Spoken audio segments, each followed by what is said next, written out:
ஒரு படத்துக்கு ஒரு ஸ்டோரி தான் ரொம்ப இம்பார்ட்டன்ட். அந்த ஸ்டோரியை நீங்க ரெண்டு விதமா தான் சொல்ல முடியும். ஒன்னு நரேஷன் பாயிண்ட் ஆஃப் வியூல, ஒன்னு கேரக்டர் பாயிண்ட் ஆஃப் வியூல. சோ அதனால கேரக்டர் வந்து ரொம்ப முக்கியமான ஒண்ணு. நீங்க கேரக்டர் பயோகிராஃபி எழுதும் போது உங்க படத்துல ஒரு 8 கேரக்டர் நல்ல கேரக்டர் இருக்காங்கன்னா அந்த 8 கேரக்டருக்கும் நீங்க கேரக்டர் பயோகிராஃபி எழுதணும்.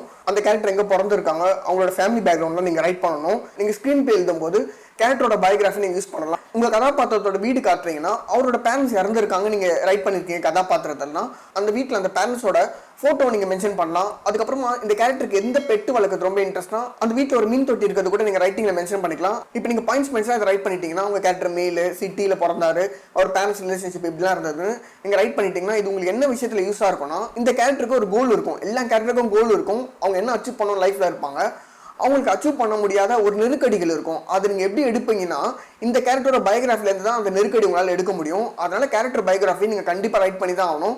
இந்த கேரக்டர் ரைட் பண்ணதுக்கு அப்புறமா நீங்க ஒரு விஷயம் பண்ணணும். என்னன்னா இந்த கேரக்டர்ல உங்களுக்கு என்ன பாயிண்ட்ஸ் ரொம்ப பிடிச்சிருக்கு, நீங்க என்ன நல்லா யோசிச்சிருக்கீங்கன்றதை நீங்க மென்ஷன் பண்ணி வச்சுக்கணும். இந்த கேரக்டர் நீங்க வடிவமைச்ச விஷயத்த உங்களோட ஃப்ரெண்ட்ஸ், உங்களோட ரிலேஷன், உங்களோட ஃபேமிலி மெம்பர்ஸ் கிட்ட நீங்க ஷேர் பண்ணீங்கன்னா அவங்களுக்கு என்ன பிடிச்சிருக்குன்னு சொல்லுவாங்க.